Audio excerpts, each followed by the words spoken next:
नैमित्तिक प्रलय तथा कमलज ब्रह्म का आविर्भाव। इस प्रकार प्राकृत प्रलय के अंत में प्रथम ब्रह्म कल्प में आपसे जन्म पाकर और आप ही से वेदों को प्राप्त कर ब्रह्मा ने पूर्व कल्प की सी सृष्टि की। वह ब्रह्मा अब तक 1000 चतुर्युग वाले अपने दिन और उतनी ही लंबी रातें अनेक बार बिता चुके हैं। वे रात में अपने सृष्टों के साथ आप में लय पाकर सोते हैं। उनकी इस रात्रि को नैमित्तिक प्रलय कहते हैं। वे ब्रह्मा तो आपके अनुग्रह से हम जैसे लोगों के प्रातःकालीन कर्मों के समान अपनी रात के अंत होने पर सृष्टि कार्यों में लग जाते हैं। पूर्व ब्रह्मकल्प में जिन चिरंजीवियों का जन्म हुआ था उनकी भी पुनः सृष्टि होती है, सोकर उठने के जैसे। वे ब्रह्मा अब तक अपनी आयु का आधा एक परार्ध अर्थात 50 वर्ष बिता चुके हैं। हे भगवान, प्रथम परार्ध की अंतिम रात्रि और दूसरे परार्ध के प्रथम दिनोदय की आपकी लीलाओं का मैं अब वर्णन करता हूँ। तदनंतर ब्रह्म दिनांत से सोने की इच्छा से आप में लीन हो गए और सारा जगत आप में विलीन हो गए। यह विश्व एक महार्णव बन गया, अर्थात सर्वत्र पानी ही पानी दिखाई देता था। प्रलय के आरंभ में आपने काल शक्ति को आदेश दे रखा कि अब प्रलय का अंत हो जाए, तब मुझे जगा देना।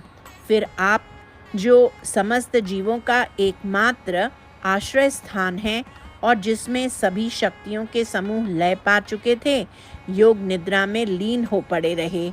हे विश्वनाथ, आप अद्वितीय होकर 1000 चतुर्युग पर्यंत इस प्रकार सोते रहे। तब काल शक्ति ने पहले जागकर फिर आपको जगा दिया। हे जल में शयन करने वाले विश्वेश, आप योग निद्रा से उठे तो समझा कि सभी लोग अब भी अपने में विलीन पड़े हैं। तब आपने अपने अंदर सूक्ष्म रूप में पड़े हुए उन लोकों वस्तुओं पर अपनी दृष्टि डाली। हे भगवान, तब आपकी नाभि से एक विस्वर अवर्णनीय दिव्य कमल कली उग आई, जो आप में लीन पड़े समस्त पदार्थों का सूक्ष्म रूप था। यह कमल कोरक आपके शरीर से निकलकर पानी में जम गया और फिर पानी से ऊपर आया।